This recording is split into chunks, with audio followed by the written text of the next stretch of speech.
Okay, so I've always been told by my teachers that I need to do past papers and practice exam technique before every end of topic test, before every mock, and even leading right up to my A-levels.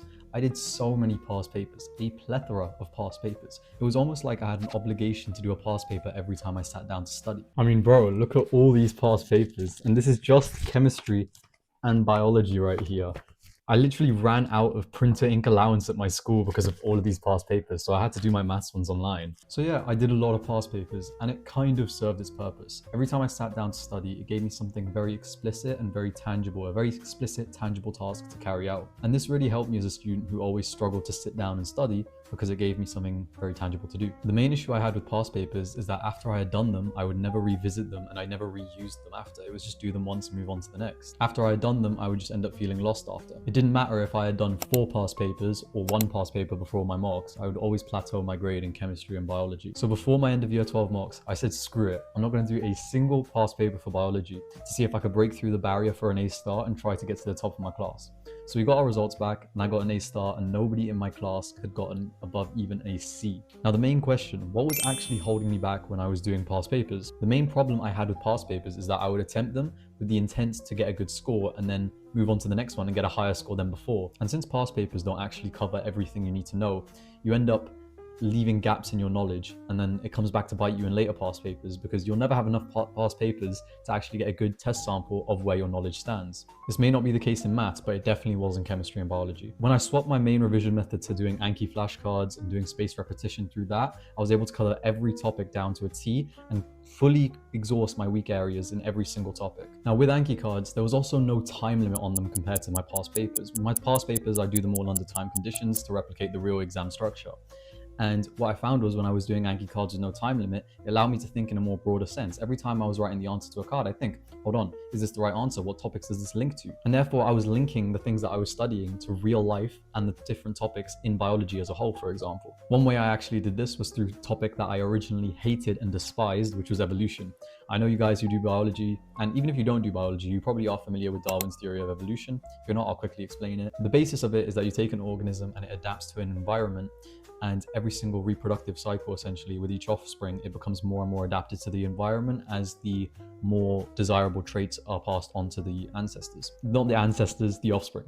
Yeah, that's basically what evolution is. It's like a very micro level. It's a lot more in depth than A-level biology. But that's one topic I used to hate. I used to despise it. Every time evolution came up, I'd be like, oh, what does this have to do with biology, man? This is evolution. I'm trying to learn about the human body and stuff, man. This is evolution.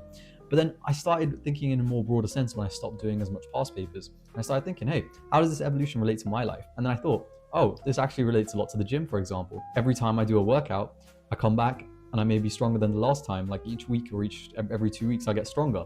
And then I'm more adapted to my environment, which is the gym or whatever.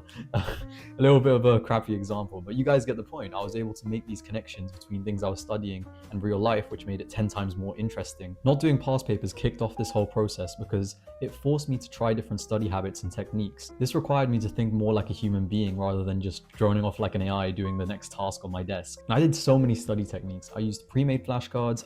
I made and did my own Anki flashcards. I even used online interactive learning platforms like Seneca.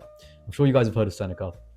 Full disclosure, I think it sucks, but if it's what works for you, then it's fine. Now with every different study method, even though I found ones that completely didn't work and I found useless, like Seneca, every time I would venture out and explore different study methods, I was enjoying myself. I was having fun. Studying became, rather than a chore, something that I enjoyed. It wasn't like, oh, I got to study. It was like, yeah, I get to study. So it was a lot more enjoyable. And when something becomes enjoyable, you're a lot more likely to sit down and do it more often.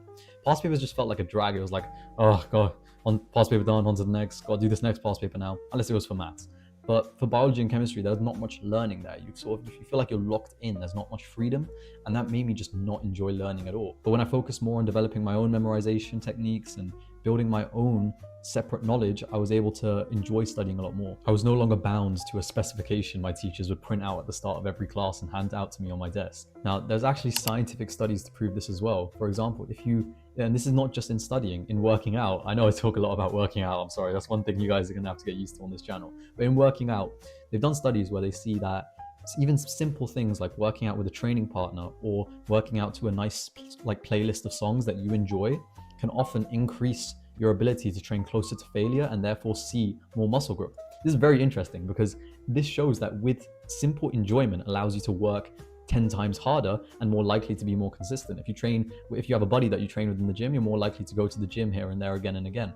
It's relatable in a sport as well. You and your friend both play football, you're more likely to both go to training because you're like, your accountability, you're holding each other accountable. Now with studying, I was able to enjoy it more because I was venturing out and trying these different methods, and therefore I was more likely to study consistently. And on top of that, I was more likely to study more effectively and more like hard and put more effort into it, go closer to failure, if you get what I mean. This was just like working out, guys. This is why working out is like one of the best things. You guys, if you're watching this video, you need to start working out. So I know that every single study YouTuber is going to tell you to stick to the specification, do some past papers, highlight the ones that you like find hard, and then go through them on like past paper questions on physics and maths tutor. That is not the way. You do not need to be bound to a specification.